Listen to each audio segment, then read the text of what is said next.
Welcome to today's training.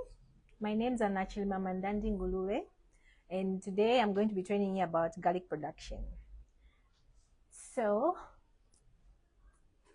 garlic is an important horticultural crop which is widely grown for its medicinal properties, culinary properties, and the economic significance that it has.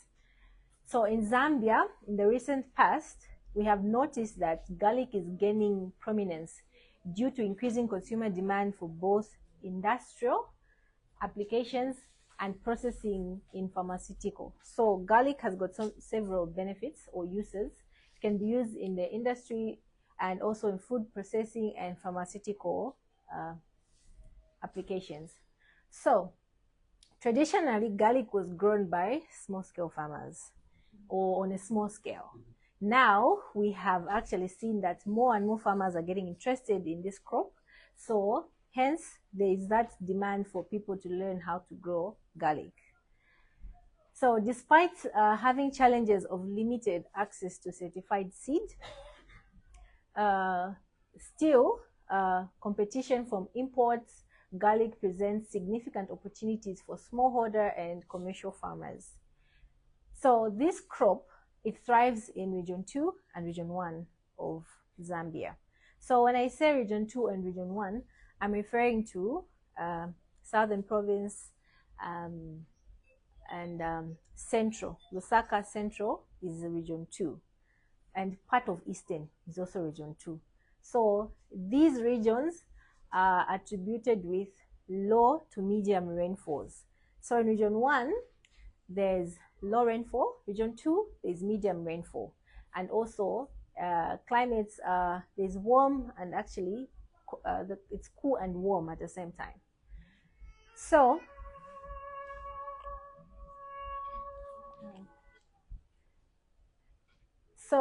the reason why it grows best in these two regions is because it is cool, like I had mentioned. It's also dry. Unlike Region 2 or Region 3, sorry, which is actually high rainfall, it's very wet.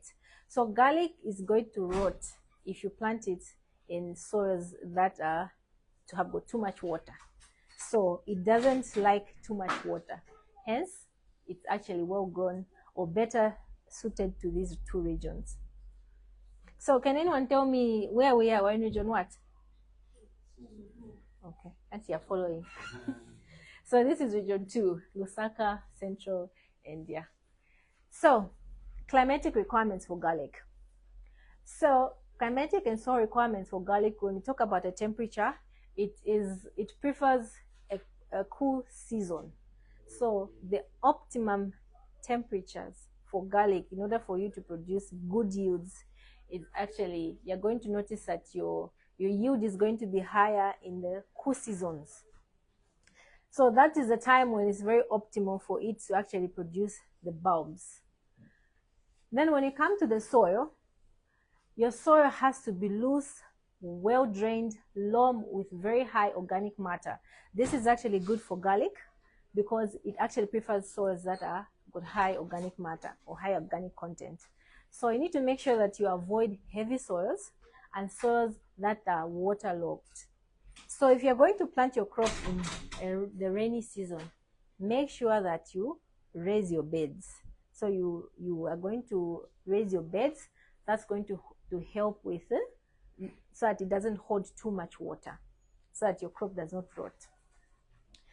So the pH that is ideal for actually garlic production is between 6 to 7, which is like almost a neutral pH. And then the drainage is that it requires sufficient drainage, that's for the soil, in order for the roots not to rot. Because if your soils do not easily drain water, your garlic is going to rot. So ensure that even as you're picking a site or a location for your crop, make sure that you follow these parameters. Make sure that if you're going to plant it in season, the temperature is right, that's a cool time. Your soils are well drained and loose, high in organic matter, as well as your pH should be right. So when it comes to pH, how are you going to tell that your pH is between 6 and 7? Yes? Okay. Very good. Thank you so much. So you're going to do a soil test in order for you to actually know that your pH is in the range that is ideal for garlic. So we're going to move on now to land preparation. So land preparation is actually very critical because this is like you're setting the stage for your crop. So once you have identified the area that you are going to plant your crop, you have selected the portion or the land, the field, whatever it is. You need to make sure that it is deep, well drained, sandy to loamy soils. These are the perfect soils for growing your garlic. And then you need to make sure that even as you are plowing, you should plow to a depth of at least 20 centimeters deep, because this is a rooting zone for your crop. So the 20 centimeters is supposed to be very loose in order for it to enable your crop to actually bulb or expand easily. Because if your soils are very compacted, it's going to be very difficult for your crop to actually grow well. So you can achieve this by plowing, and then after you plow, you're going to disc your field so that you actually have a very fine seed bed before you actually plant your crop. Then prior to planting, you need to ensure that you add a lot of organic manure into your soils. So it can either be animal manure, it can be chicken manure, or green manure. So you can also incorporate all these types of manure into your soils way before you actually plant. At least 2 weeks before you plant your crop, you put or incorporate the manure into the field and start watering it. So the reason why you're watering your field after applying the manure, because you want it to be well decomposed, and so that all that ammonium gas should escape, so that your manure is actually well suited for your crop. So after you've incorporated the manure, you need to treat the field with an insecticide and a fungicide. So soil treatment is very important because the soil harbors insects, and there are also fungal infections that might actually attack your crop. So because whatever you're doing is an investment, so you need to protect your investment. Your garlic, as you're planting it, is an investment, so you need to protect it. Protect it from these soil-borne insects and protect it from the fungal infections that might attack it earlier on before it even establishes in the field. So when I talk about soil treatment or types of insects that might attack your crop, so for example, we have cutworms. So cutworms are in the soil. So just upon your crop sprouting, when it's just coming out, you find that the cutworm is just going to cut your crop, it's going to eat it up. So that's a loss on your part. So you need to make sure that your soil is treated against that. And also, garlic is susceptible to nematodes. So you need to make sure that you treat your soil with a nematicide, which is actually going to help protect your cloves from actually being attacked by the nematodes. So nematodes are very small microscopic insects. You can't see them with your bare eyes. So because even if you actually get soil and check, you can't see them. They're very tiny. But if they're in your soil, it's going to affect your yield and it's going to affect your crop. Hence, it's very important that you also treat against that. So there are also fungal infections in the soils that might also affect your crop, even as it's in the early stages. So it's essential and very important that you protect against these things that might affect your crop. So you can come in. And after all the land preparation has been done, the first thing that you should do actually, when you have established that you want to plant garlic, you need to do a soil test. So take samples of your soil, take it for analysis so that they're able to tell the pH, the organic matter, the fertility of your soil, everything will be tested so that you know. And it will also help you tailor maybe your fertilizer program. If your soil is high in phosphorus, maybe low in nitrogen, it doesn't mean that you just have to put the standard of 200 kgs per hectare. So soil testing is very important because it's going to enable you to know all these things, whether it's acidic. Just a minute.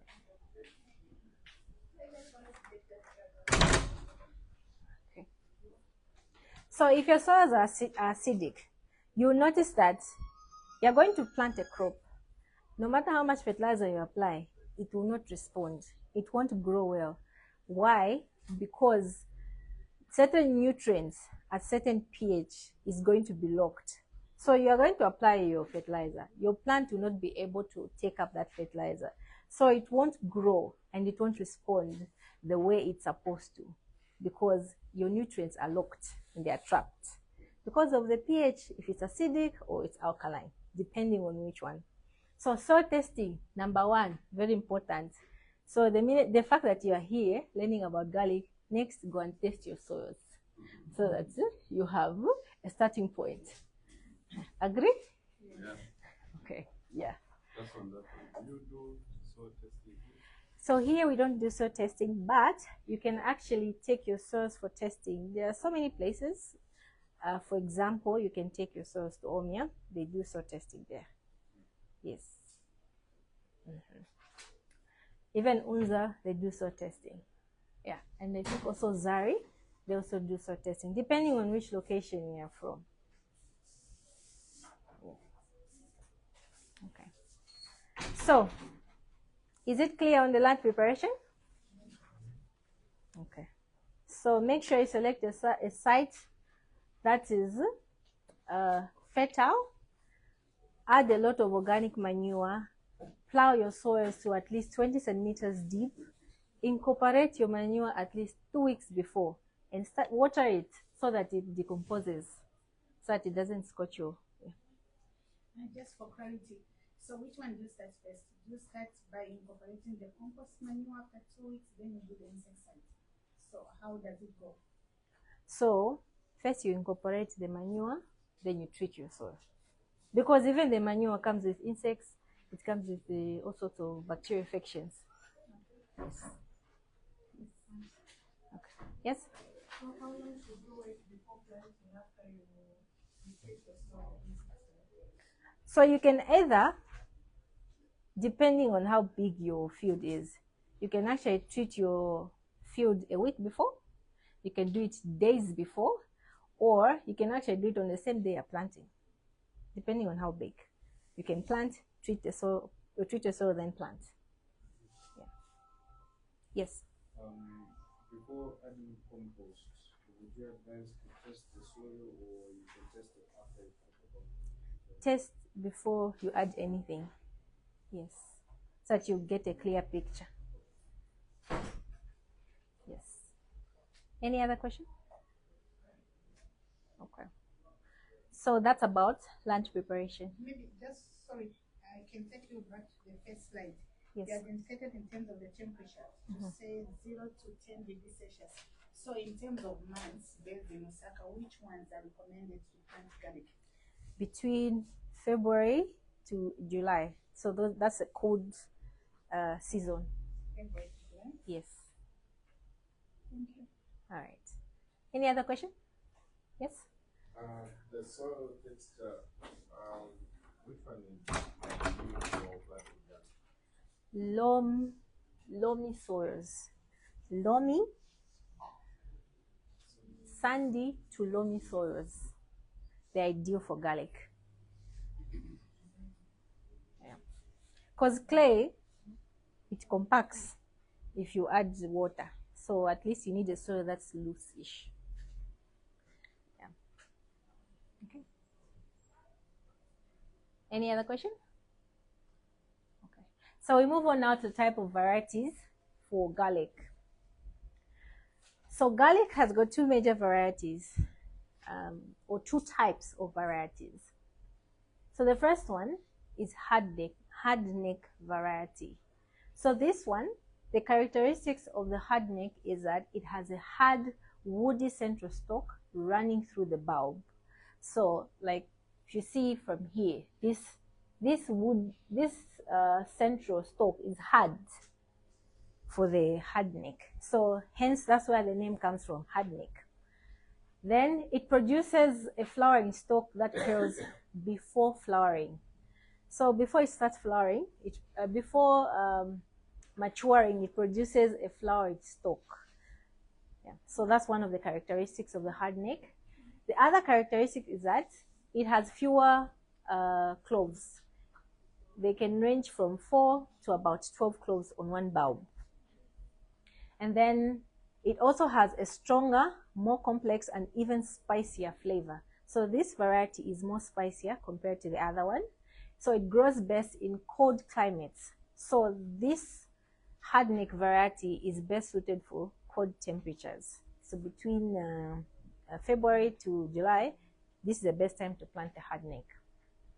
So it is not very suitable for planting in the warm climates. Maybe like now that it's getting warmer, this is not a variety that you should plant because it does not perform very well.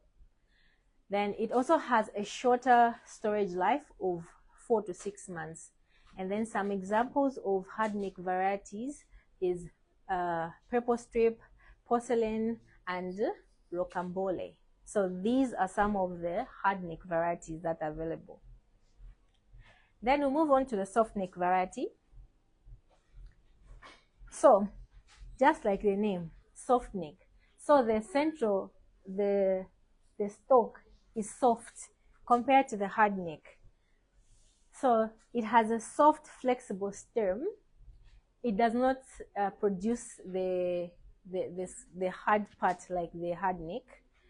And also, it contains about 8 to 20 cloves on one bulb. It is smaller and has irregular size. So this one, compared to the hardneck, is milder in flavor and less pungent. It's less strong compared to the hardneck variety. So I'm sure you can agree with me that the softneck is most popular in the supermarkets. So when you go to the stores or supermarkets, you're going to find that the softneck variety is more popular. You find the white garlic more compared to the red one, the purple one. Yeah. So this one is better adapted to warmer climates. So the softneck can be planted in this season. Now that we are getting into the warm season, you can plant the softneck compared to the hardneck. So it has a longer storage life, which ranges from 8 to 12 months. This one is preferred for commercial production because it stores well and travels better. Can you imagine? 8 to 12 months, that's almost like a year you've stored the garlic, which is actually good for business. So you can keep it when the price is high, sell it. Okay. So the types of softneck varieties that are available, we have anti-choke and silver skin. So these are some of the types of the softneck varieties that are available. Then, so these are open pollinated varieties. There is limited access to certified plant by certified seed for garlic. I think the access is limited, or it might not be available. So, but most of the times you just find this same seed that you actually use that one as planting material. Yes. So you will not find a plastic or wrapped or packaged to say this is a hybrid. Yeah. So most of them are open pollinated. Yeah. I'm sure there is research. Yes. Yeah. It's just that that's the temperature where it's going to produce best results. Yes. Yeah. So hardneck is for cold season. Softneck is for warm seasons. So with the challenge that you've indicated that mostly the seed is not readily available. So if you have to buy from the local markets, how do you plant it? Do you plant the crops? Is there like a training on how to grow the actual seeds so that it can be planted? Or part of this training covers that? Yes, part of this training covers that. Oh. You are not yet there. Okay. Yes. Any other question? Okay. So she was asking a question to say, is there a training on how you can actually grow the garlic if you're going to get the seed from the supermarket? Yes. So in the next stage or in the next few slides, you're going to see how you're going to actually plant your garlic from the cloves that you're going to buy either from the market, how you're going to select it. Yeah. So when it comes to garlic production, timing is very important. It is very critical. So like I have mentioned, the different characteristics for different varieties. So once you know the difference, whether it's soft neck, whether it's hard neck, and you know which one you want to plant, now that we are in the warm seasons, you know that this is the right time to plant the soft neck. But if it's in the cool season, you can plant the hard neck. Yes, so timing is very important. Doesn't mean that the hard neck will not grow in the warm season. It's just that it's not the ideal season. It will grow, but it's not the ideal season. So the perfect time to plant garlic is in late February to early July, because this is a period where the temperatures are cooler. So, and for garlic production, for garlic to grow well and produce higher yields, you need low temperatures in order for it to start bulbing. Yeah. So this period aligns with lower temperatures during winter, fostering the development of bigger bulbs. So planting outside this window may result in smaller inferior bulbs, hampering both yield and quality. Like I had mentioned, does not mean. So you had mentioned that that's from 4 to 8 weeks. Yes. So that is after planting. No. 4 to 8 weeks, at least that period, you should have cool temperature. Yes. Yes. Bulbing might start maybe 8 weeks, going upwards. Okay, so meaning if I plant, I should target that by the 8th week, it should be somehow. Yes, the temperature, yes, should be cool. For the hard neck, if you're planting it in the cold season. Yes. So if you're going to plant it in February, so which means by April, temperatures are still cool. Or even better in maybe April, by the time it's winter, it's June, yeah, that's when the bulbing is going to take place. You can also time it like that. So when it comes to the planting techniques, so cloves should be separated from the bulbs. Like I had mentioned, you are not going to find garlic sold as certified seed in the stores, in the shops. So once you have gotten your planting materials, or just that same garlic that they sell in the markets, you select the big ones, the bigger clove, the bigger bulbs. Those are the ones that you're going to select as your planting material. Then you have to separate them. They should be individual. So you separate the individual cloves. Those are the ones that you're going to use as seed for planting. So you need to ensure that you don't plant cloves that are attached, like 2 cloves per station, because you're going to have misshaped bulbs. So instead of just having one big bulb, like they're going to have a different shape. So make sure that you plant 1 clove per station. So that hence you need to separate it from the bulb. So you need to choose the biggest cloves to obtain vigorous high yielding plants. So as you can, I'm sure when you buy your garlic, you're going to notice that it's going to have different sizes on 1 clove. So select the big ones. So the big ones translate into vigorous and high yielding because it's big. So the establishment is going to be easy compared to the small ones. So the small ones maybe might struggle with germination, maybe the yield might be lower, maybe even the bulb might even be smaller. So at least if you start with select the big ones, you're sure that you're going to have a bigger bulb. So to ensure that you select the biggest cloves. Then after you have selected your cloves, when planting, you need to space them between 5 to 10 centimeters apart. So this range translates into the size you want it to grow. So the larger the size, the bigger the clove. The smaller the size, the smaller the clove. So hence the range 5 to 10 centimeters between the plants, and 20 to 30 centimeters between the rows. Yes.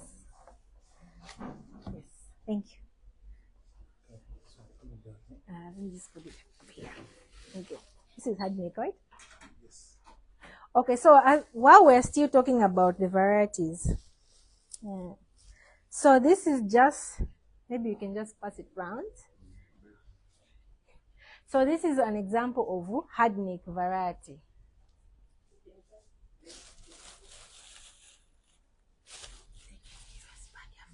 Yes. Okay. Okay. So you just help me pass them, right? Okay. So this is an example of hardneck variety. That's how it looks. And so this seed is locally sourced from the market, right? Sorry? No, I was just saying, say the one we call red garlic. Yes. Yes, it looks purplish from the, let me show you the picture. Where is the picture? This one. The one we call red. Yes. So the one you call the red garlic, it looks purplish reddish. It is a hardneck variety. Yes. So please, in my samples, when you're done, you give them back. Don't use them as planting material. You see? Yeah. So once you see, please give us back. Yes. So this is a hardneck variety. So this is just an example. Looks purplish reddish. Yeah. So that's how it looks. So it's locally sourced from the local market, or you can actually buy it from maybe a farmer who's been growing garlic for a long time. They can actually supply you with the seeds. Yeah. Or you can actually go and source a seed from seedlings. There are people who are raising seedlings for garlic. So if it's a small portion, and if you don't have time to start waiting to actually germinate the cloves on your own, you can buy the seedlings which you are assured of germination. Because this one, you just pick it and put it in the main field, and it's already ready to grow. Yeah. So this is how garlic seedlings they look. Yeah.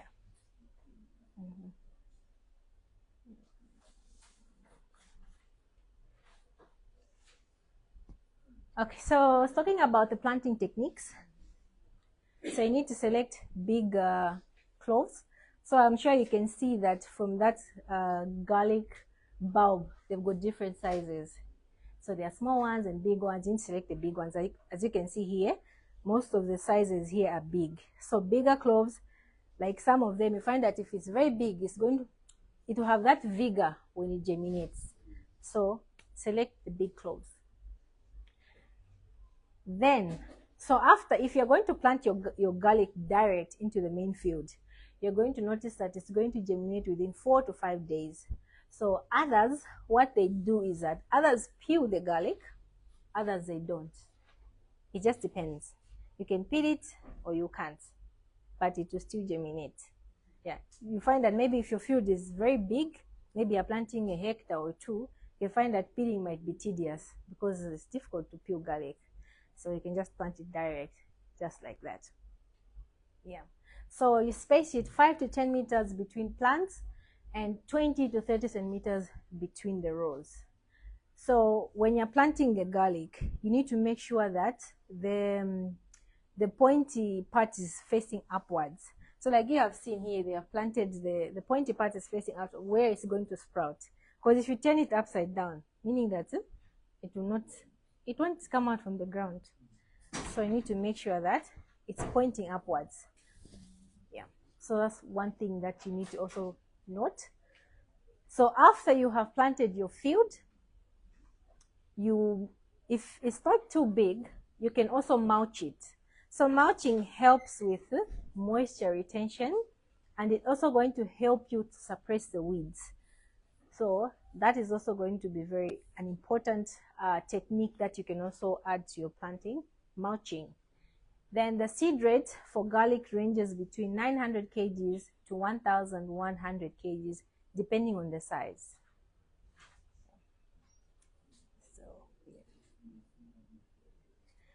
So when it comes to garlic production, there are different irrigation methods that you can actually use. Sorry, on the previous one on mulching. Mulching. Yes. What if because you said you can use grass. Mm-hmm. Some of us with areas that are so prone to termites. Won't they affect now? Don't the termites start eating the grass?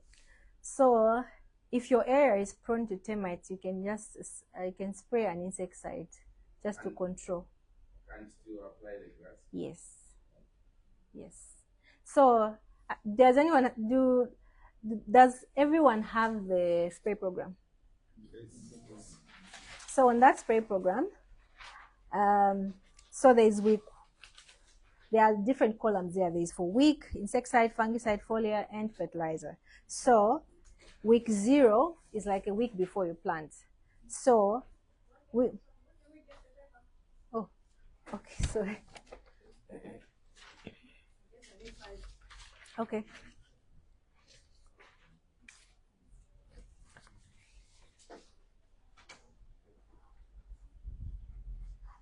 Yeah. So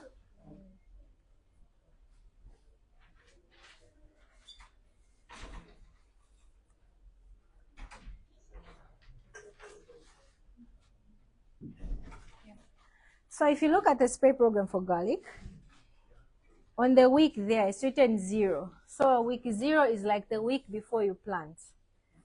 So in that week, I talked about soil treatment. So you need to treat your soils. So under soil treatment, you're going to be using different chemicals. So like we have the chloropyrifos-based insecticide there, which actually controls cutworms. You don't have it, okay.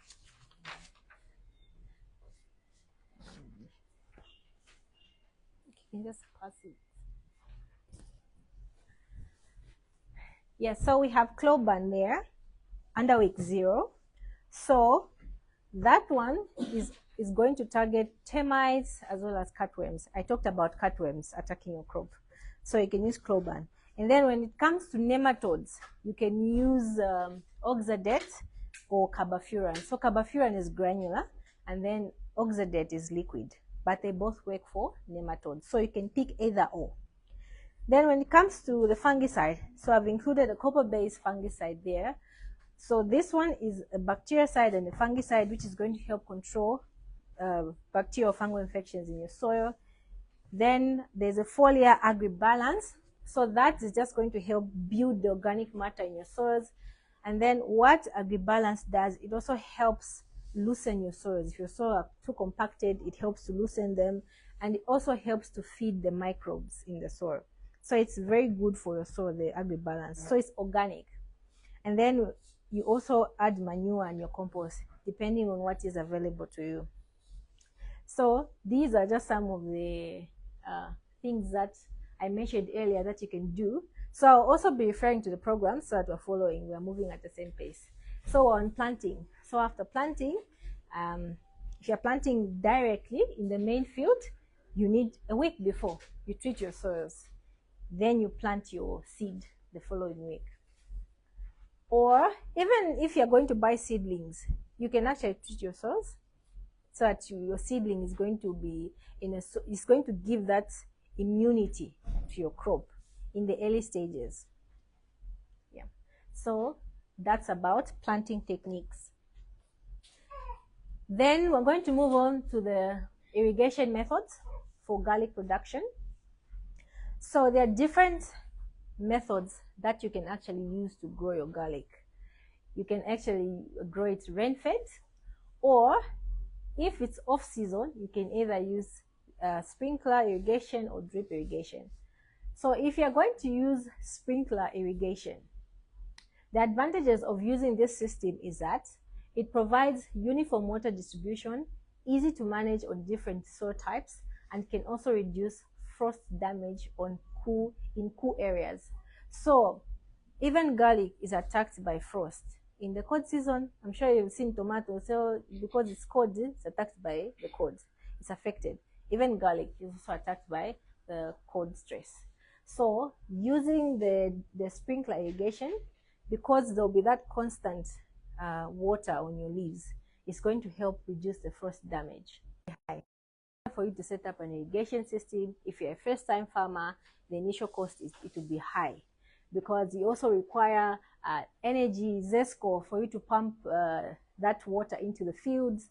and also the risk of foliar diseases. Oh, the risk of diseases, because your leaves are going to be wet most of the times, so there'll be that risk of foliar diseases. So the other system that you can use is a drip irrigation system. So under this system, the advantages is that it's efficient in water management. It minimizes weed growth. It reduces disease pressure by avoiding leaf wetting. It also allows for fertigation. So if your field is very big and you want to apply your chemicals or your fertilizers through the drip system, you can actually apply it through fertigation. Then the advantage as well, compared to the sprinklers, you have less fungal infections on your garlic if you're going to use this system.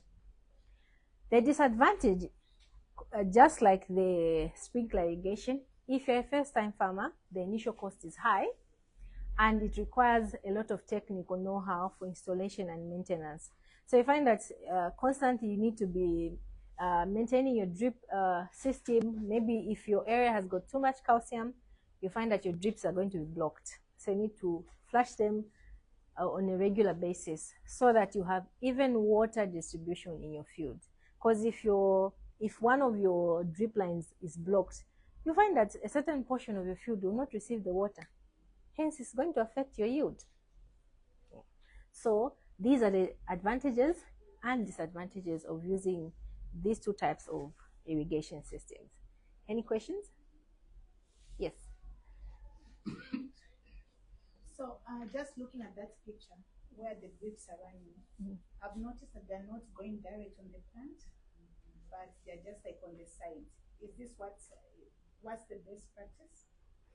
For garlic, because garlic does not like too much water, so you can either put it like this, or at least not too close. Yeah, even like this, it's okay, but not too far apart as well. Yeah, maybe at least 5 centimeters or less, but just make sure that enough water is being distributed. Yes. So this is just a picture. It doesn't mean that this is how you're supposed to put it. It's just for demonstration purposes. Yes. The interrow is 20 to 30 centimeters. So when you are placing your drip lines, you place them in between the 20 and 30 centimeters per each row. Because if that's going to be the case, then the initial investment is definitely It's going to be too high. I'm looking for a pen. Okay. So if this is your main line, your supply line, so from one line to the next, it's supposed to be like 20 centimeters. Yes. So, and then how you're going to plant your seedlings or your seed is that 5 to 10 centimeters apart. So you can plant it on both ends, this side and this side. Yes. So because your drip will be on the middle, you've seen how it is here, right? So if this is 20 between the other line, so you can plant on this end and on this side. And then the next one as well on this side, and just to maximize on space and yield as well. Yeah. On the same question regarding irrigation, you've mentioned that garlic doesn't require a lot of water. Yes. And would you be able to advise in terms of millimeters on a weekly basis how much water it requires in a week? Because some of us will eyeball and just be water and say, okay, water it. Okay. Water and say, okay, it's almost every day, but yet you know that you're supposed to have this gift. It's not supposed to be very magical. Would you know how many millimeters in a week? Okay, with regard to millimeters, I will not say, but because people have got different soil types. Others have got sandy soils, so sandy soils dry quickly. So you find that maybe they need to so you need to understand the type of soil that you have. So if you have a soil that dries quickly, maybe you water within 1 day it's dry. So you need to time your irrigation in a sense that when you water today, if it's going to take you 2 to 3 days in order for you to water, depending on how many hours you water again. Maybe you might water for an hour, you might water for 30 minutes or 1 hour, 30 minutes. That's dependent on the type of soil you have. So millimeters, I can't say, because sandy soils maybe might take more than the loam soils or the clay soils. Yeah, so it's just an issue of understand your soils. If it dries quickly, maybe you have to water 3 times a week. If it doesn't, maybe twice a week, because you just need to manage the water so that it's not too wet. Yeah. Any other question? Yes. So how can you know that the plant is not getting enough water, or maybe it's getting more water? How can you know that the plant is not getting enough water? Yes. It's going to start drying and then it's going to start looking yellowish. But you're adding fertilizers and everything. So you just see that your plant will not be looking healthy like the way it should. What should be done? Okay. You want to answer? Yes. If the garlic is not receiving enough water, it will start yellowing and wilting. Mm-hmm. It will show if you are underwatering, because it means the roots are not accessing The water. the moisture that's needed. And when also too much water can cause yellowing and unhealthy looking leaves. So there should be a moderation of water depending with the type of soil that you have at the farm.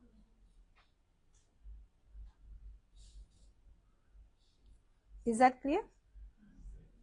So millimeters, we can't say. I can tell you maybe 10 millimeters, maybe your soil requires 5. I can tell you 12 or less or more, maybe your soils are different. Yeah, but your plant will start, it will give you signs. Yes? I've got a question. I was planting avocado trees, so I want to go and plant my garlic in between the avocado trees. Is it possible to do that? You've planted avocado trees. Yes. So you want to intercrop? Yeah, in between, in stems, I want to plant garlic. Is it possible? How big is the avocado? They're still small? They are 4 years old. Okay. I started already flowering. So, I think the disadvantage of that system is that avocados is a big tree.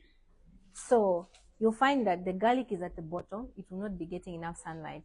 And you need sunlight for it to start bulbing and produce food for itself. Photosynthesis, yeah. So you need enough light. Unless if it was a crop that is not covering too much. But avocado trees are branchy. Yes. I hope I've answered the question. Yes. I'm going to get you back on the planting using the drip system. Yes. When you said you plant double rows, does that mean that? Yeah. So it's just an issue of maximizing on yield. No, it answers my question because I had another planting system that I think I'll take advantage of. With a double? Yeah. Because I've seen places where I don't know how or how big their pump is. There's one farmer that I saw. They used drip to plant onion, and then they put 2 lines, like one to this side and then one to this side. So people do that. Yes. Because your water, when it's dripping, it's not just going down, it's going to spread. So as it's spreading, so all the crops nearby in that vicinity is going to access the water. So maximizing yield is a point. Yeah. Yes? let's say there was no specification as to the way you make your you arrange your food. So let's say you use beds. Would you use the normal standard like onion where you said 5 centimeters apart on either side. Yes. But then let's say the size of the bed would be like 1 meter space. How do you go about that? So you're asking if you can use a bigger bed to accommodate the drips? Yeah. So For the 20 centimeters? So yeah, you're saying between each drip is 20 centimeters. Yes. Rather than using 20 centimeters, right, is it possible to use an onion bed, like the 1 meter bed that you make for onion, and you do 5 centimeters apart within the bed? Yes, it's fine. It's okay. Yes. Yeah. So if you're going to use your drip on beds, so just ensure that your drip lines they're lying on the beds. It doesn't mean that if it's 20 centimeters apart, it has to be like standard throughout. So if the bed is here, and then this is the working space, you need to skip it and go to a place where the bed is, so that your drip line is aligned on the bed, so that you don't waste water. It's directly on the bed. It's not going in the work area. Yeah. So just make sure that lunch, as you are preparing your lunch, you make sure that you put all those factors into consideration. Yeah. So garlic and onion, they're similar, so you can also use the same system for garlic. Yes. Okay. Yes. Okay. Yeah. All right. So that's also another option. Rain hose. You know how rain hose is, right? So splashes. Okay. So rain hose is another form of irrigation system that you can use. The pipes, they look like drip, but they've got so many holes, so they splash the water. They don't drip, they splash the water. If you've seen a field, that's yeah. Yeah. So it's not a drip, but it's just splashing water outside, yes, on top of the beds. I think it covers, like, depending, 3 meters on each side. Yeah. So you can use sprinkler irrigation, you can use drip, you can also use rain hose. Yeah. And then if you're in the village, you're near a stream, you can use furrows. Yeah. So those are some of the options that you can use. So the cost implication for a rain hose compared to sprinklers, how is it looking like? Rain hose is cheaper because it's just one pipe. Like, you're going to have the main supply line and then the rain hose, and then it's going to be like covering like 3 meters on both ends. Unlike the sprinkler irrigation, you need the risers, the sprinkler heads, but this one is just lay them and they'll be ready to. Yeah. So rain hose turns out to be cheaper. Yes. Yes, we do. Yes. Maybe that's another thing to be mindful. The rain hose, the only other difference maybe they have the water. Yes. So you get to use more water with the rain hose. Yes, that's a disadvantage. Rain hose uses more water compared to the drip because it's also going to be irrigating in the walkway, so it's not efficient when it comes to water management. Yeah. Although the initial cost is a bit lower compared to these other systems. Yes. Okay. So we move on to fertilization. So when it comes to fertilizing garlic, so garlic is a heavy feeder, so it demands nutrient-rich soils for growth and development. So you need to make sure that you add in a lot of organic manure, organic matter into your soils prior to planting, in order for you to actually build your soils and build the structure of your soils. So if you're going to apply basal fertilizers, you can either use Vegmix C, D-compound winner, WMB, just to mention but a few. There are different types of basals on the market that you can use. These are just some of the examples that I picked. And then when it comes to top dressing, you can use top 24, you can use green sulfur, MOP, ammonium nitrate, SOP, just to mention but a few. Then The rate is 200 kgs per hectare, but it's also going to depend on your soil analysis. If your soils are low in phosphorus, which means that you have to add more phosphorus. So it will not be 200 kgs anymore. So soil testing is very important, because you will not have a blanket application of 200 kgs. You're going to apply fertilizers that are specific to your soils. Maybe your soils is high in nitrogen, less in phosphorus. So you need to look into fertilizers that have got the nutrient that is missing in your soils in order for you to have maximum yield. So this is just like a guide on how much you need to apply. So garlic needs a lot of nitrogen early on because it's important, and when it's approaching maturity, or bulbing, you need to cut back on nitrogen-rich fertilizers, because if you apply too much nitrogen, it's going to delay the bulb formation.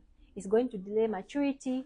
So when it starts bulbing, you need to change or start applying fertilizers that are going to aid with bulb formation. So when it comes to fertilizer program, so if you look at your program there, from week 0, you're adding the manures.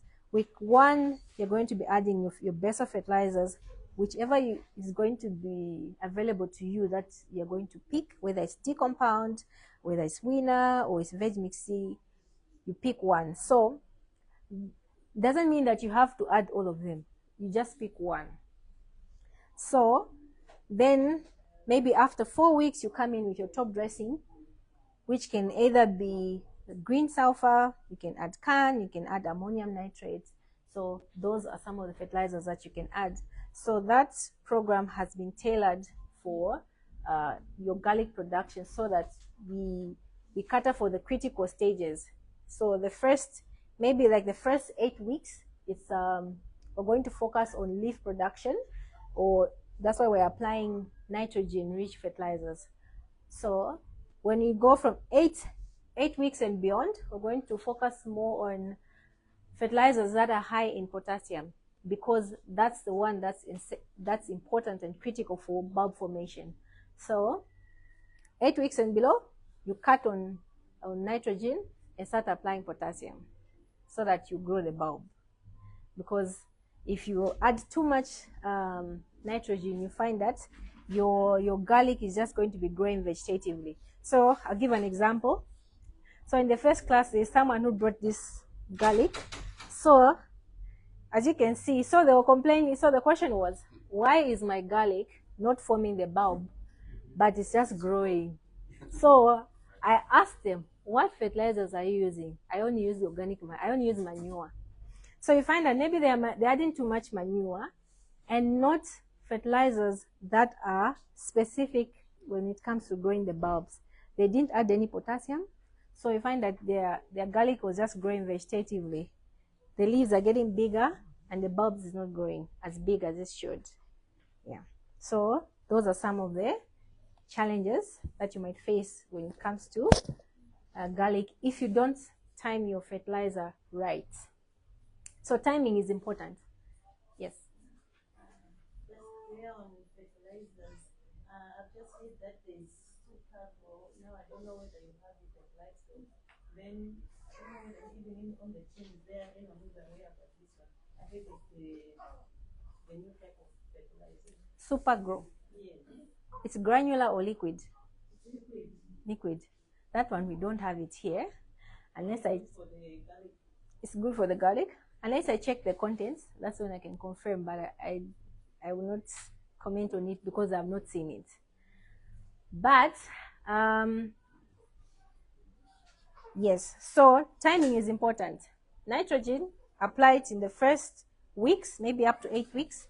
Then 8 weeks and below, start applying fertilizers that are high in potassium in order for you to grow the bulbs. So if you see there's the column that's next to the fertilizer, there's a foliar column there. So those fertilizers have been specifically put to cater for the different stages. So there in the first week we have Kelp Max. So Kelp Max is high in nitrogen and phosphorus, which is good for root formation and also for vegetative growth.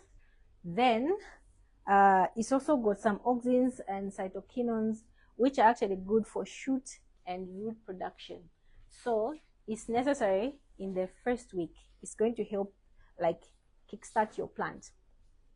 Then we've also put different foliars, the AgriBoost. So these are organic fertilizers that are high in nitrogen. Okay. Then if you look at week 9 and below, there's like a Voema fruit and flower. So that's a fertilizer that's got high potassium. In as much as it has NPK, other nutrients, but it's high on the potassium side. So it will be supplementing the main fertilizer. So it doesn't mean that you just spray, you don't apply the one on the ground. So the one you apply on the ground is like the main feeding, and then the foliar is just a supplement. Hope it's clear. Yeah. Okay.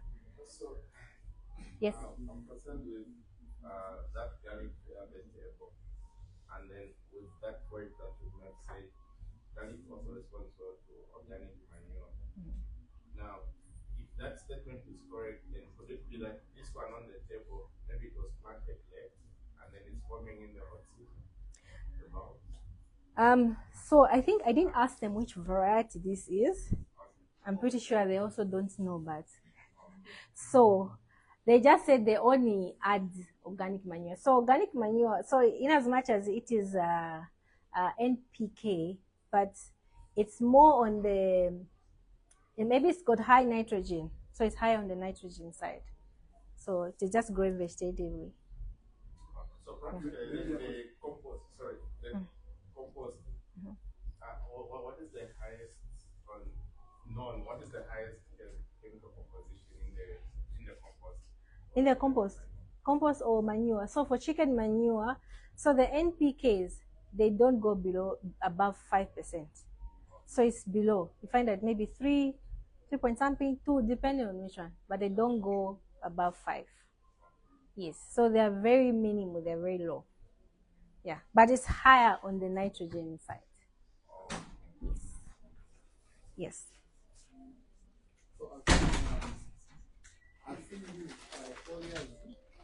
We have the news that we're supposed to use. Yes. So I'm assuming these news are the head or The sprayer. Yes. okay. So now what about the fertilizer? Mm-hmm. So you said 200 kgs per hectare, and then we're saying with one we are putting. So how much are we putting? But is it all the 4 bags there, or just part of it? So per application, you need to put at least 200 kgs. Like I had mentioned, it's dependent on the soil type, and also a soil analysis. Maybe you might put more or you might put less.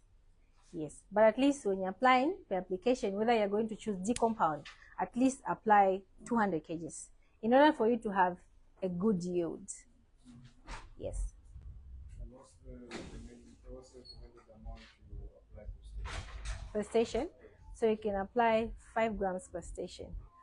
5 grams per station, or you can broadcast it. Yes. on the same foliar? This is AgriBoost. Yes. The same or similar to ordinary?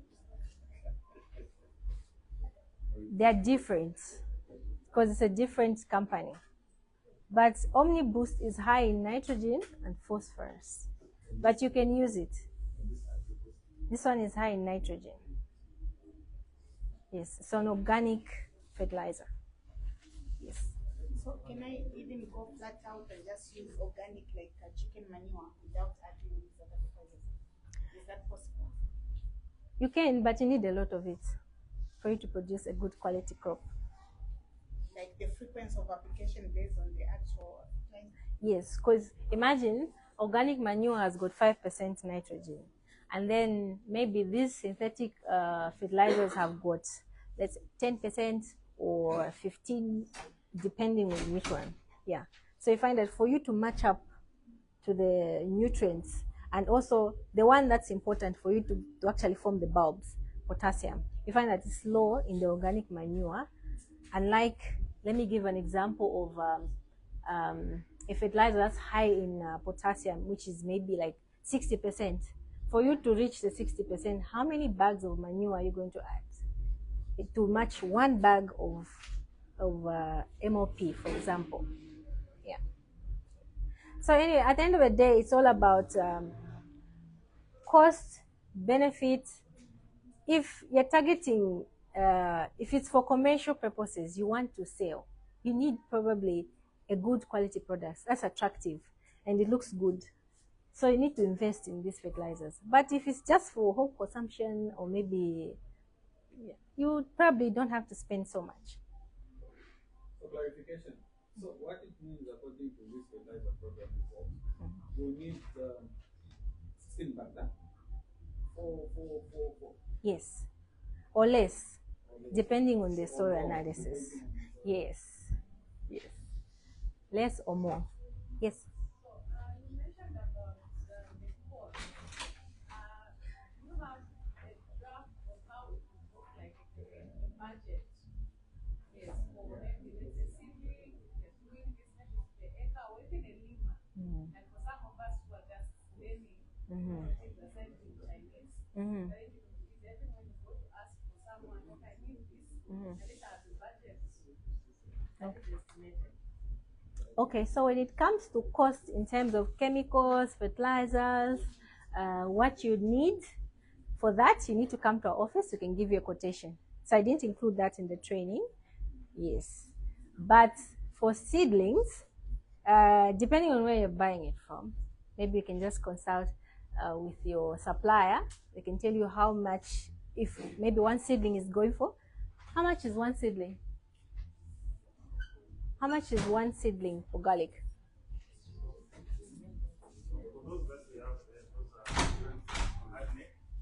Yes.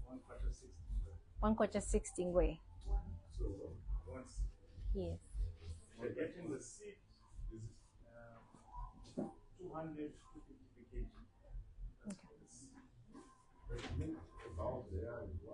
So 1 bulb is 1/4 60. The seedlings. Seedlings. So this one is 1/4 16 way. This one is 200 and 200 kwacha per kg. 250 or 200? No, it's more than a kg. Yeah. Yeah. Yeah. So roughly, just to give you an idea, I think your cost of production could be under 100,000. If you are starting, if you have to set up irrigation, everything should be under 100. Yes, yes, maybe. Yeah.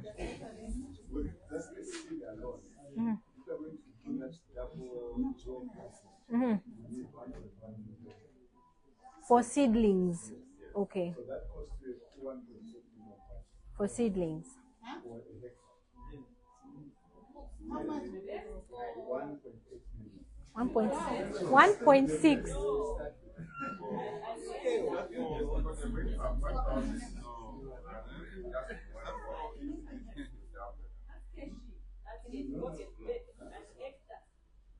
Requires you to have 400,000 plants. That's the plant population. Because you in farming that's what we call plant population. Yes, so in an hectare you need about 400,000 plants. So what is your spacing? Not the same spacing that she talked about, but the plant population of garlic that you need in an hectare is about 400,000 plants. So in a lima you need about 100,000, isn't it? Yes. Yes. Okay. 400,000 plants. So you can either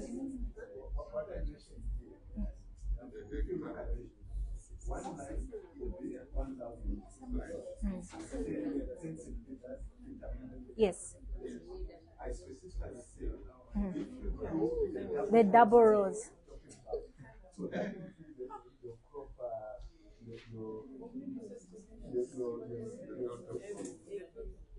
which doubles from the from the harvest now to one month.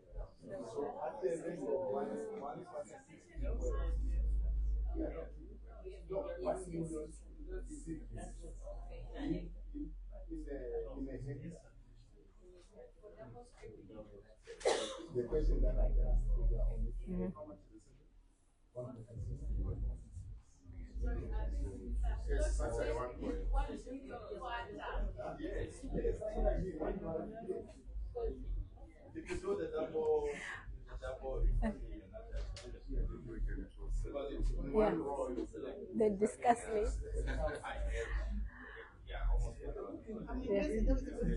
Yeah. Okay, we'll discuss the 1 million later. Or if you're buying seedlings, it could be expensive, so you're better off buying your own, like raising it from the cloves. Yes. If it has 20 cloves, yes. Hello. Sorry, can I have your attention? Excuse me? So the point here is that it depends with your financial muscle. If you can buy seedlings. If you're a small scale farmer, you don't want to wait for it to sprout, you can buy the seedlings. But if you're planting a big field, you can buy the cloves and go and plant it yourself, and it will sprout. So the clove is cheaper because the bulb is cheaper because you have so many cloves on one bulb. Yes. So when it comes to cost, so it's better, whichever is better for you, for your pocket. So yes. Just piece of advice. Yes. I'm also don't think I'm a professional. I'm just beginning as well. So what I thought to do for myself this year, we bought 8,000 clubs. Cloves. Yeah, clubs. We bought 8,000.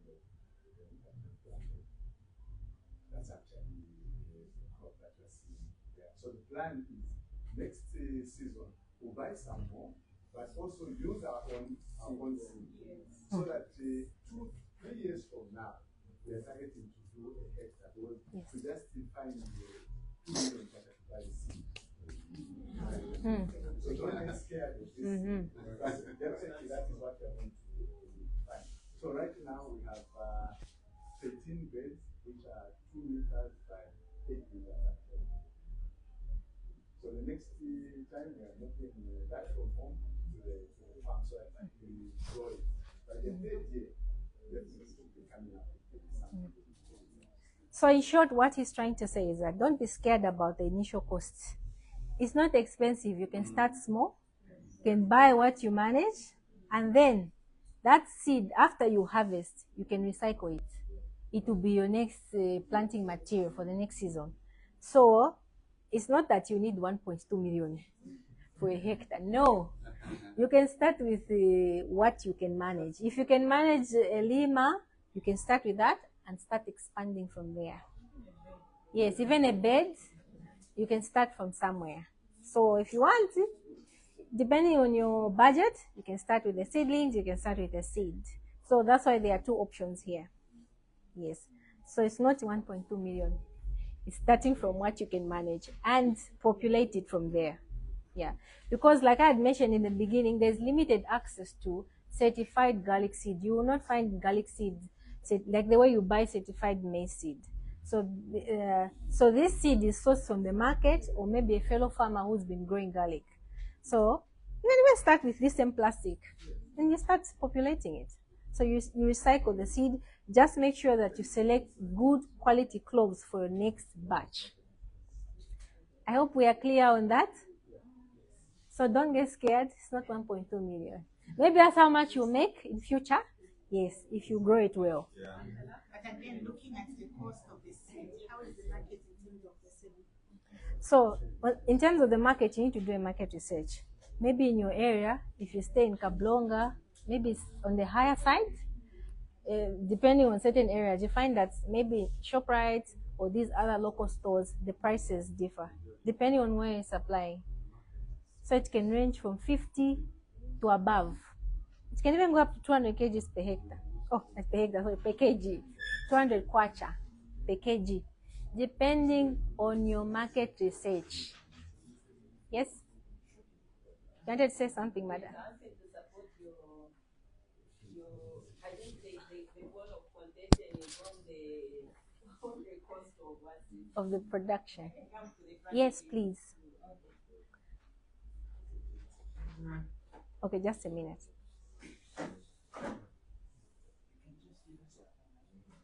Okay, so like for us, we've been growing. I'm Priska. We grow garlic. Okay, so for us, we've been growing garlic, and first I will clarify a bit on this one. Yes. I think the farmer, this one, she bought the genetically modified seed. Because what happens when you buy genetically modified seed, the leaves will keep on growing. Then the bulb will be small. Some don't even make a bulb. Such type, you just end up maybe selling with the Chinese, who maybe just use it for cooking. So when you're selecting seed, you need to know, you need to buy from an authentic farmer. Like she has mentioned, you can't find the garlic being sold on the counter in most farmers' shops. But with farmers who are in the business of growing it, they know the seed which can grow. Like for us, we grow hardneck.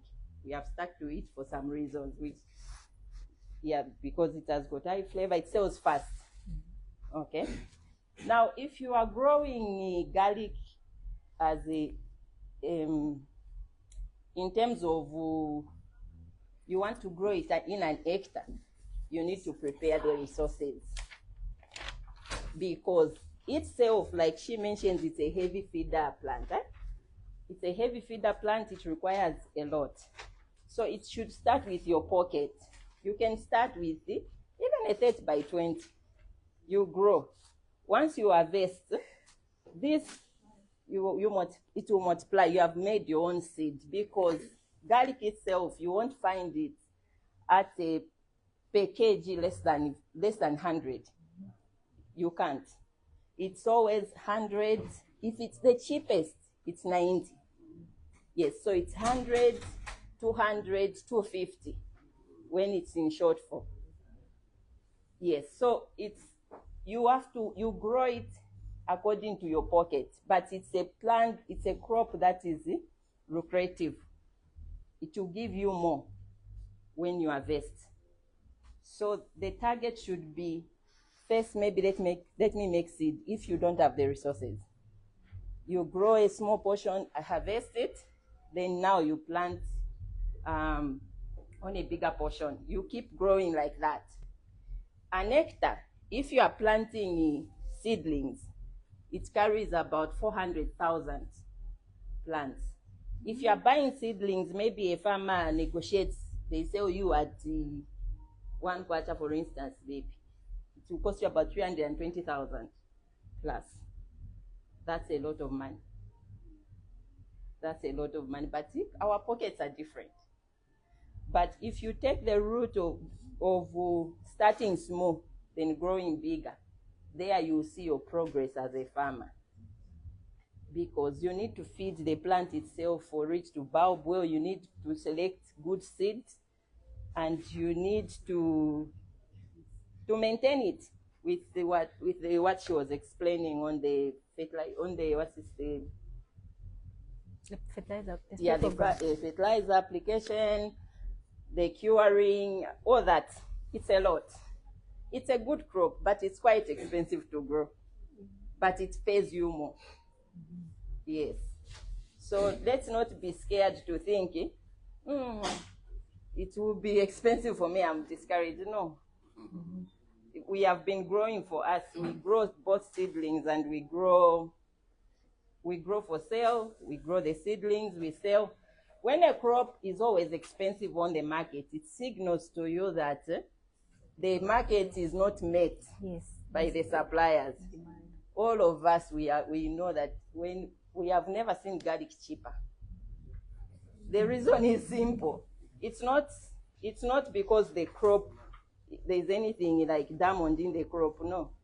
It is just that the the farmers can't meet the market, what you call that? Demand. They can't The meet market demand. Yes. Even when you grow it, it finishes even just upon harvesting, people will come to buy. Yes. But it is a high maintenance crop. And you need it's a crop you can try. It will pay you. Yes, you start small, grow like that. Plant population is very important when you are growing garlic.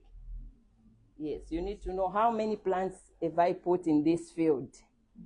Yes, in that way you'll be able to expand. So let's not fear. Of the two, which one have you grown? Which we've been growing hardneck. Hardneck sells fast because it has got the flavor. What do you call that? High flavor. High flavor.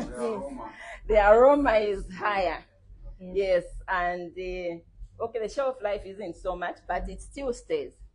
Yes, well, if kept, for instance, in an open room, which has no what's that? Which has ventilation, because garlic, it doesn't require you to dry it in the sun. She will explain. Yes, so if you keep it well, just it sells. We have stuck to it. Besides, it's able to survive the cold season. Oh, yes. Yes, when you plant it, even in February, March, whatever, even if it's very cold, it still survives. So it's a good crop. But it can't kill you with BP like tomato does sometimes to us. Oh, sure. You can keep it when if it's 90 kwacha per kg, you realize I need to sell it more. You keep it. Yes. Yes, ma'am. 4 to 6 months. 4 to 6 months in between that, depending with how well you have maintained. Yes. Yes, ma'am. I want to find out, so you're saying you've been doing that, so are you selling your own seedlings? Yes, we started. Yes, we supply to farmers, because when you grow seedlings, when a farmer buys seedlings, the chances of these not dying is very high. They are not going to die when you transplant. You see what I mean, eh? Because the roots themselves, let me get one. You have seen? It comes out with a, it's already formed. So when you take it to the field, it's just like a walkover. This one we are selling at 1 kwacha 16 For an hectare, you need 400,000 plants, but we negotiate. Yes. But when we are doing for you a lot of them, we come to an agreement with the farmer. Yes.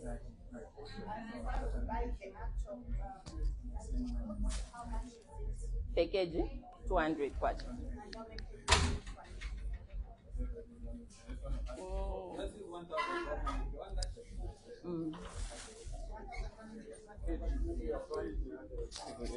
Yes. Take a small portion. You can get even the cloves. You separate them. The only thing about garlic is that it's tedious. That's why it even attracts the cost also. It's tedious to what's this?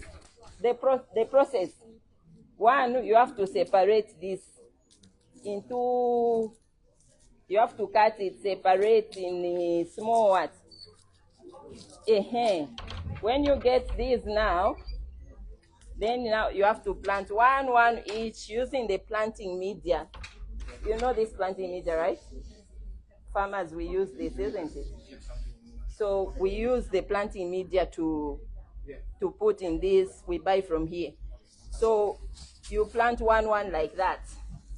Then this is a 1 week what? Sprouting. Yes. Can you put direct just in the beds? You can put direct in the beds, but the germination percentage rate is quite low. Yes. Yes. Unless if it's a small portion, very small portion, yes, you can put. But a big portion, a lima, 30 by 20, what, I think it requires you to do some seedling. There you are sure that I've planted how many, because this is a 200, yeah, these are 200 what? Yes. Seedlings, yes. Okay, so due to time, Yes. let us just wind up with the presentation. Then if you have any further questions, you can ask Madam Priska. At least you have Shout your number. at least you have first-hand information from someone who's doing it. You can say your number. Yes. Yes, you can peel them, you can plant them direct. Yeah. Say your number. Okay, she'll give you the number at the end. It has finished. Let me finish. But at least now the fear has gone. Yes, I hope now we are now confident. Maybe we can just clap for her. That was very nice for Madam Priska. Oh, you have the other one. Don't worry, I'll give you the number. I have it. Yes, so I hope now we have a feel on garlic production coming from the farmer herself. She has told you what she does, how to do it, and how you can actually grow your garlic field by recycling the seeds. You are going to populate it, and then you might also reach a level whereby you are able to even supply yourself. So it's something that you can consider as well. So we've talked about fertilization. I hope it's clear. We can move on to the next. Yes. Yes.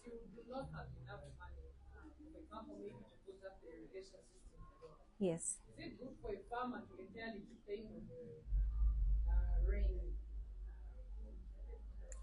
So if it's for business, you can't depend on rain. Yeah, unless it's just for consumption, backyards, gardens. But if it's for business, how are you going to reach the 8 tons? So you need irrigation, you need water in order for you to maybe have a longer growing period, in order for you to continue producing. Yes. So as I mentioned earlier, hard neck, cool seasons, soft neck, warm season. Yeah. Yes. For farmers who have the land that is clay soil. Yes. So does that mean they can't do this type of farming? No, they can. So the only thing is you just need to build the soil, add a lot of organic manure so that you loosen it up, as well as there's a product there on the program, AgriBalance. So it's an organic product that helps to reduce the compaction, so your soils will not be too compacted. Yes. We can proceed? Okay. So garlic has got a natural defense mechanism. So in as much as it has a natural defense mechanism, it's able to repel certain insects. But this does not mean that it will not be attacked by insects, it will not be attacked by fungal infections. Hence, we came up with that program. You need to follow a routine spraying and fertilizer or fungicide program, either weekly or every 2 weeks, in order for you to protect your crop. Because if you just rely on it to actually defend itself, it won't give you that 100% protection, because there are certain insects that are going to attack it. Some will be repelled, but some will still attack the crop. So hence, you need to protect it. So we come to the types of insects that attacks garlic. So we have thrips. So you're going to notice that insects that are going to attack your onion are similar to the ones that are going to attack your garlic, because these are in the same family. So thrips will attack your garlic, and how you're going to know that it's thrips, they are going to be very tiny insects, and then they're going to make your leaves start looking a bit of silverish on the leaves. Then you know that your garlic is being attacked by thrips. Instead of the normal nice green color like this one, you're going to notice like, I think you can actually see this one. It has some silverish. So it's being attacked by thrips. So could be an example of thrips, this one. It's not entirely green. It's got some silver patches. So it's important that you do scouting. Go to your fields, check, see, regularly visit your fields so that you're able to actually spot the insects or the disease quickly and so that you're able to control it on time. So that's how you can control the thrips. Then nematodes. I mentioned earlier about nematodes. So garlic is susceptible to nematodes, which are small microscopic insects that are found in your soils. So nematodes should be controlled earlier on as you are preparing your land. The land preparation, week 0, you treat your soils. You apply a nematicide so that your crop is protected from the beginning. Yeah. So all that is in your spray program. So types of insecticides that you are going to target these various pests are included in that program. Then when we move on to diseases, garlic is affected by downy mildew. So downy mildew is a situation whereby you will start seeing that the tips of your garlic will just start drying. I don't know why this is a perfect example. Yeah. So yeah, your tips will just start drying, but you're giving it enough water, enough fertilizer. So you find that if they start looking dry and they start folding like that, you know that it's a downy mildew. So you need to move in with the appropriate fungicide. So that's how you control this. So it will just start looking dry on the tips in a grayish or brownish color. Then you know that it's a fungal infection. It's not that your plant is starving from water. That's a disease.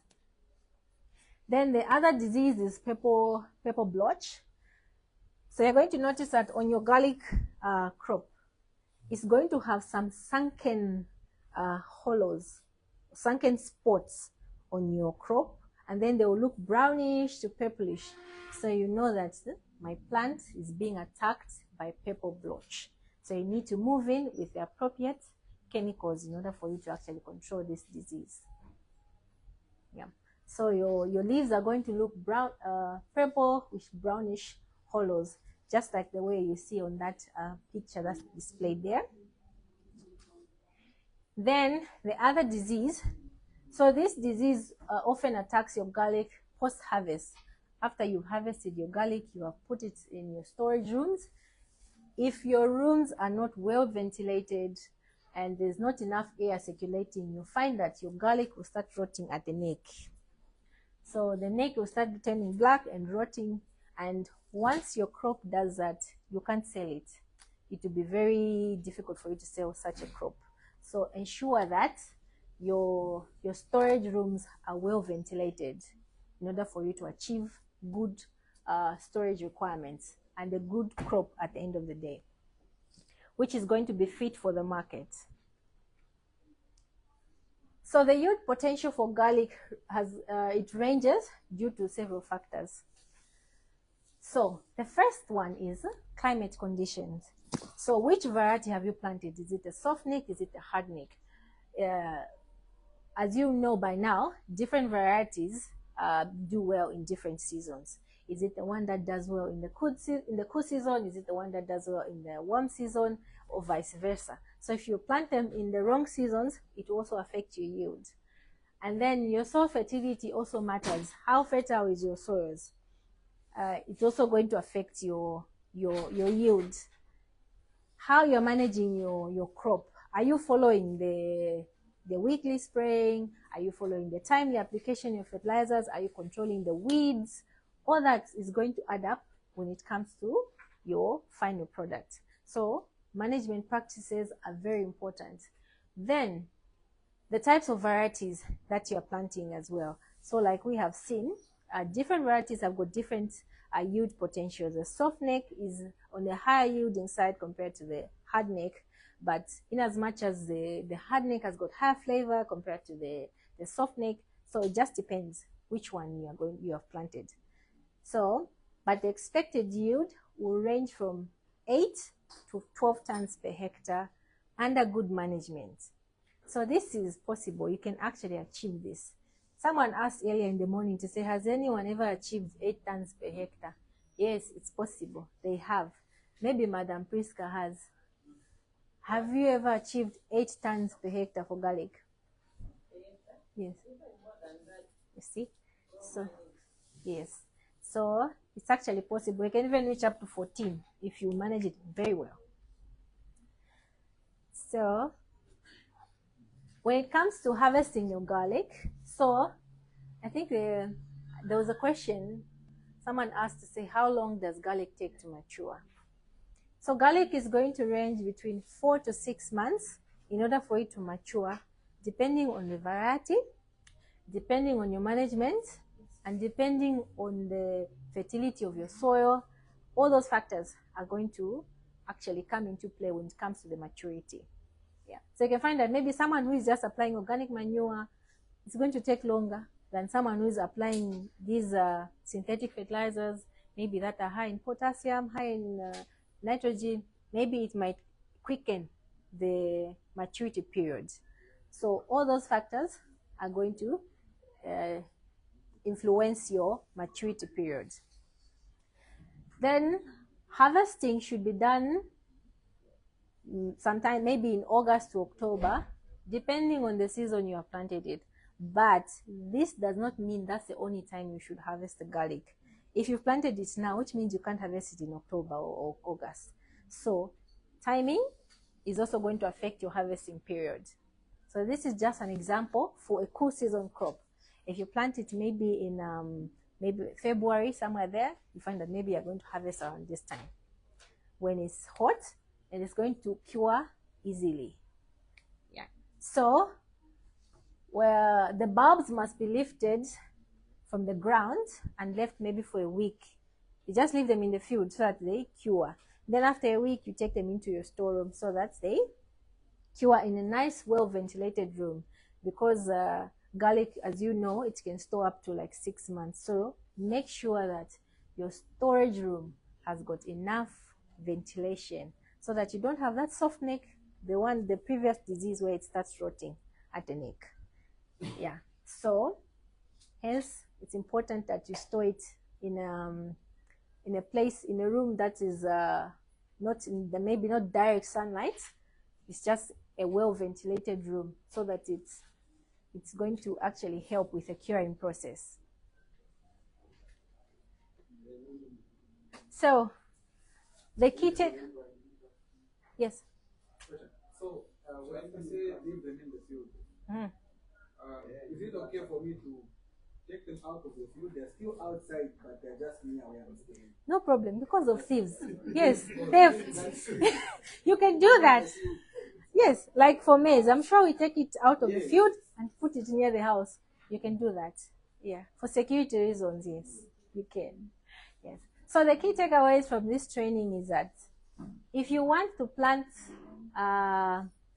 garlic which has got flavor and large cloves, you need to grow the hard neck. But you should remember that this variety is best suited for cold season. But if you want to plant a variety that has got long storage, higher yields, and easy growing in the warm conditions, you need to grow the soft neck. So these are the 2 points that you should go away with. By the time you're leaving this training, at least you know these 2 differences. Any questions up to this point? Yes.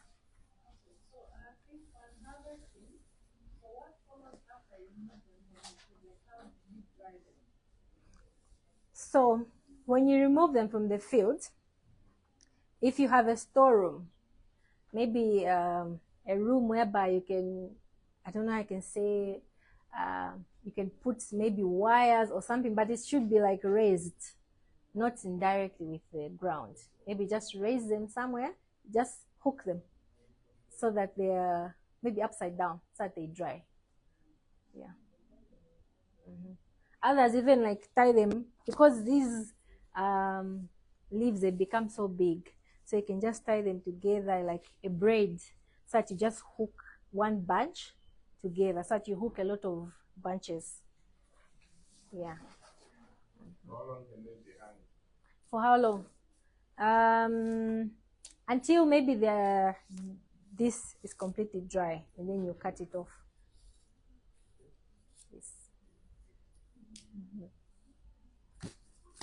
Any other question? Yes. Mine is not a question. Okay. It's just maybe a request.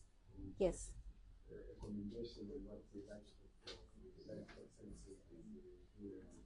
and trade to the farmer. Yes. As much as you find that most of us are first-time farmers who just maybe grown some interest, some passion in trying to do this. Coming in class to come and learn is something totally different. Some of us who actually walk the field. Yes. So maybe I would request on behalf of the farmers that as you go back to management, the feedback from the farmers is that maybe for the future training, Yes. I know the program for the year has already been done. Maybe for next year, we could be having some of these trainings actually on the ground. You know some prominent farmers who are maybe goats, guiding. Okay. So these specific programs, some of them can be held in rooms like this. Others will actually go to the field and see, okay, this farmer is actually planting. These guys are actually installing the irrigation system. These guys are injecting chickens or that kind of thing. I think it would add more value to the trend, not to believe what is already being done. Okay. Okay, so that is noted. We'll pass it on to management. Yes. Yes. So, these for the foliar and the fungicide. So I can see that it's measured to 120 mils per.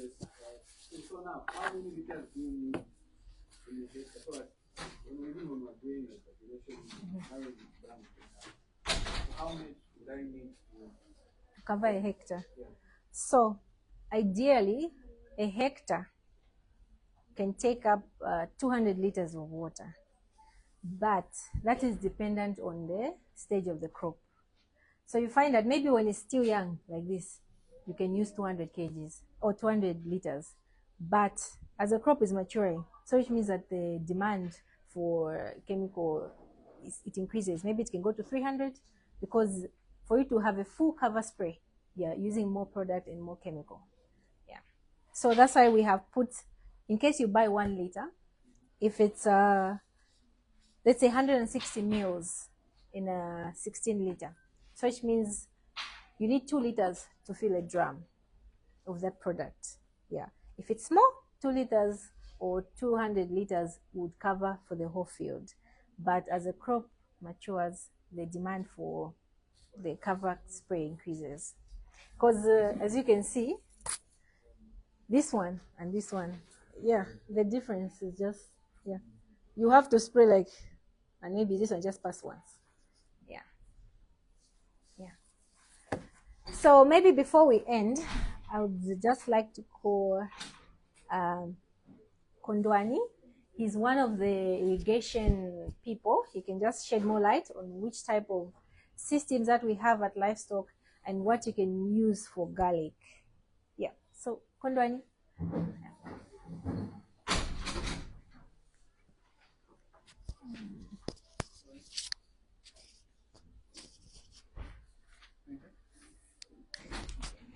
Good afternoon, everyone. I do apologize. I think I should have contributed when we were talking about the irrigation part, but then I just thought I could share some of the information that I have. So maybe what I'll do is I'll pass my phone around because I have some pictures. I think you guys can just swipe when the phone is going on. I hope you guys can see this, right? So just pass it around.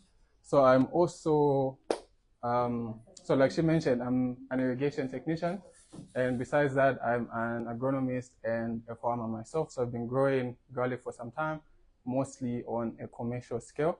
So when it comes to the irrigation, because that's what I just want to give some little information on as my phone is going around. For garlic, mostly, the cheaper way of growing garlic would be to use overhead irrigation, right? I think there was that question that someone asked about the drip lines and how cost effective would be and whatnot, right? So if you're looking at drip irrigation, depending on the scale you're doing it on, it would be very expensive, right? People are always complaining, saying drip lines, setting up drip irrigation is already expensive and whatnot, right? So the cheapest methods I would encourage you guys to use is you could look at sprinklers or you could look at rain hose, right? Sprinklers are going to be a little on the higher side, but the rain hose would be much cheaper, right? So I think as my phone is going around, you'll be able to see what rain hose actually look like. I'm sure we all know what sprinklers look like, right? So when it comes to how you do your irrigation and whatnot, right? Irrigation is always very important in the early to the mid point of the crop that you're growing, right? As it's still growing the midpoint. So since we're saying garlic takes like 4 to 6 months to be ready for harvest, right? So you're looking at from the first month all the way to up to the 3rd, 4th month around there. That's when you need to do a lot of irrigation, right? So I'm recommending you can use something like sprinklers or rain hose. So the reason I'm also recommending you guys do that is because not only is it cheaper, it's also easy to maintain, especially for first-time farmers. If we tell you to start setting up drip irrigation and whatnot, most people don't even know how to install that, right? You need to at least have some idea, okay, how do you connect here, the spacings, know what fittings do I need for this, and stuff like that, right?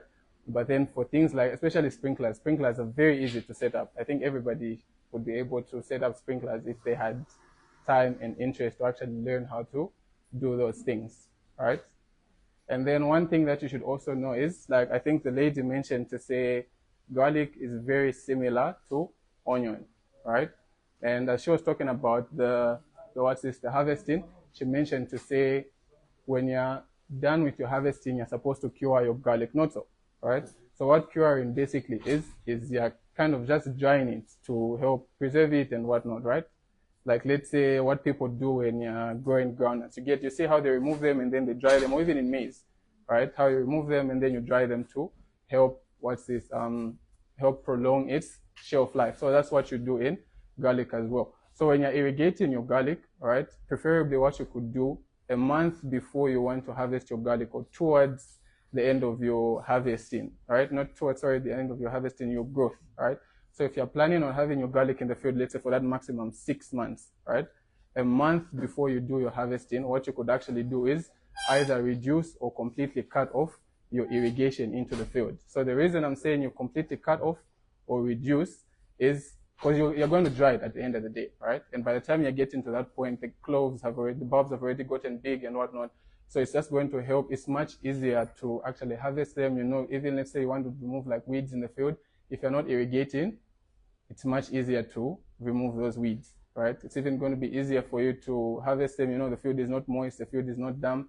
It's just going to help with the harvesting. So maybe that's just some little information that I would like to share with you guys. Yes, madam. I've got a question.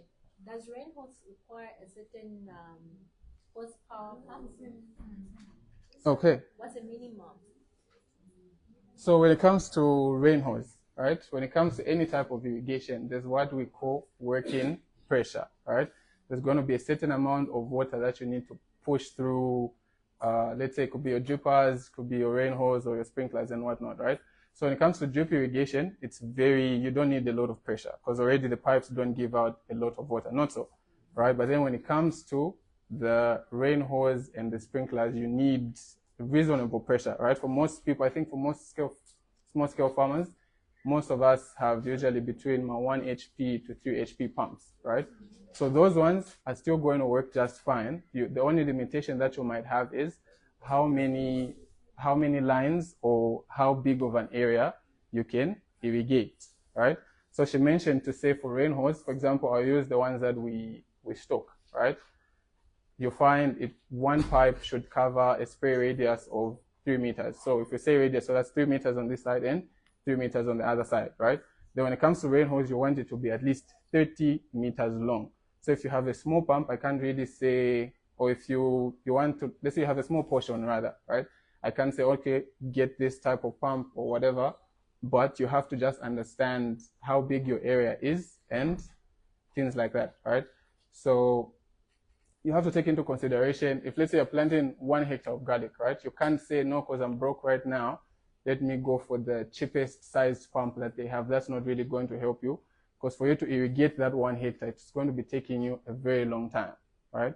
So all those things are things that you should take into consideration when you want to also set up your, your irrigation, right? You don't want to just put as many lines and then you want to irrigate everything at once. It's not going to be possible, right? If you're using drippers, that's fine, because you know, say you're not giving out a lot of water, but for things like rain hose and sprinklers, it's very vital that you also take into consideration the type of air, the size of your area, and climatic conditions and all sorts of other things, if that's answered your question. Any other question? Yes, sir. The sprinkler is on your phone. Yes. So for that one, I have a 20 HP pump. Yes. Yes, sir. The smallest sprinkler that you can use, say on between 1 to 3 horsepower. What's the smallest The smallest one? size of? The smallest size of sprinkler. I think for most, let's say for garlic, we're talking about garlic, right? I'd say if you can get anything that can cover at least, that has a spray radius of at least 10 meters, that's going to be fine. So that you don't have to get a lot of them, right? So then you pump direct from. Yeah. You're not going to be just running one, right? So if you can have like multiple sprinklers that have like a minimum spray radius of 10 meters, that's going to be fine because you know it's covering. So 10, that's like 20 meters, which is going to be fine. This is more cost effective, so to say. Yes, I had a question. Yes.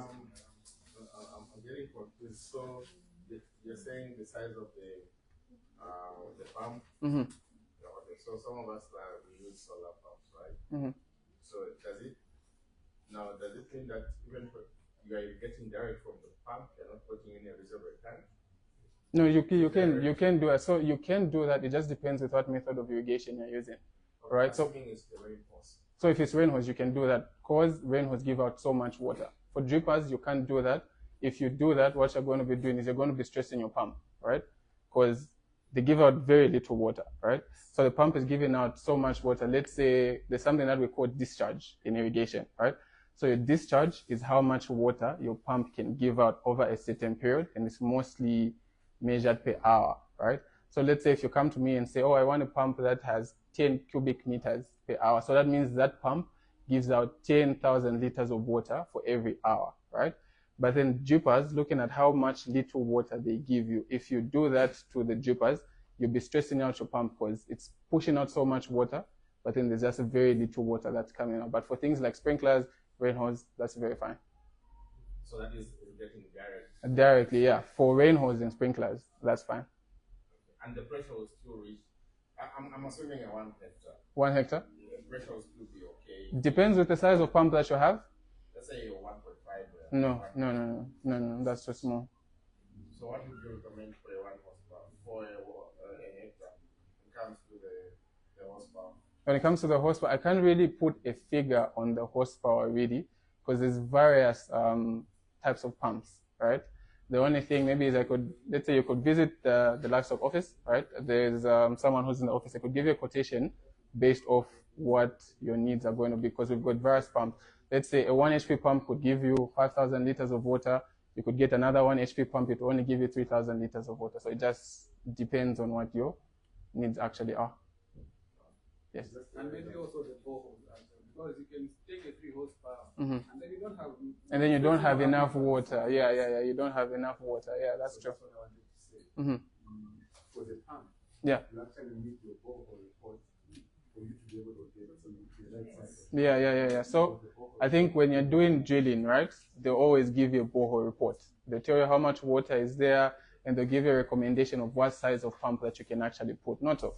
So when you're setting up your irrigation plan, you come to someone like me, and then we'll look at your borehole report. Okay, this is how much water you're getting. This is the size of pump that we recommend, and then we'll work with something in those lines. Yeah. I saw someone raise their hand over there.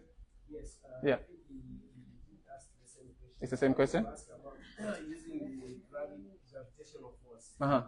where you just pump water into the tank and then Mm-hmm. it goes to irrigate. So I wanted to find out if we can use that, but he was able to ask. Gravitational force, it would depend again on how big your area would be, right?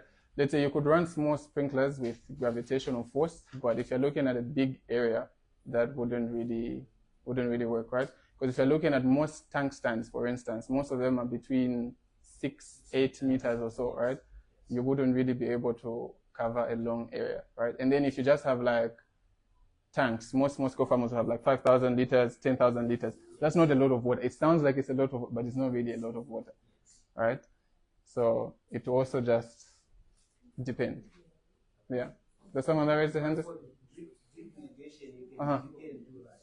Drip irrigation, that's fine. Yeah, drip irrigation is fine. Just because, like I mentioned, you're not pushing a lot of water through, right? So for drip irrigation, that's fine. For these other things, that's not going to be very possible, right? Yeah. Yes, sir.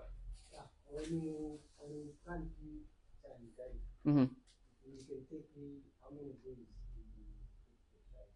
How many days to put fertilizer? I think she had answered that. So, fertilizer you can either apply at planting or 4 days after germination. Yes. Any question in relation to irrigation? Yes, sir. Mm-hmm. How many what? How many liters can be required for a tank? Like I said, most people will buy like 5,000 liters, 10,000 liters. For small-scale farmers, that's what most people will buy, right? So when it comes, let's say for me, most of the time when I'm growing garlic, it's between 10 and 25 hectares, right? So the tanks that we have are just like small backups, but most of the time we run big sprinklers. I'm sure that the phone that's going around, you've seen the sprinkler that's running is like a very big sprinkler, right? That's not really a lot of water if you're looking at that. Yeah. Question on irrigation before? So what you're using, are you getting direct from the borehole or you got reservoir? How are you doing it? There's a stream. That specifically with that picture, to answer just that, yeah, there's a stream, so the water just comes from there, and then it goes to all those things. I think that's all the questions in relation to irrigation. Okay, so for any further questions, you can come to our office. We have a pump expert she can advise you on what size of pump you need, what type of irrigation systems. So we have an irrigation center. You can also come for any further questions as well regarding to the trainings. You can come to my office, the crop consultant's office. So hope you've gotten one or two things about irrigation. So I think we've come to the end of our trainings. Thank you so much for your attention. You've been a very good crowd.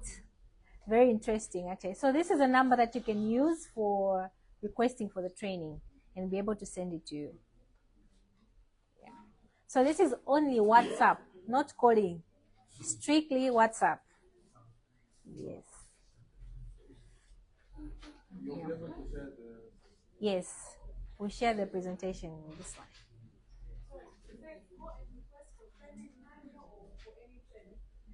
For any training. So this is our Livestock Services call center number. You can request for a quotation for anything. You can send a voice note, you can send a picture, a video for any problems, whether it's nutrition related, whether it's livestock, whether it's crop, whether it's fencing, anything. If you have any query, they'll be able to resolve it. So let's say you missed the previous training, you can still request for the slides. Yes. Yes. Mm-hmm. So if there are no further questions, I think we have come for one more. Yes. For those that have been thinking they are growing garlic, what are they rotating their fields after they? There's a question. Madam Priska. She's asking, what are you rotating garlic with?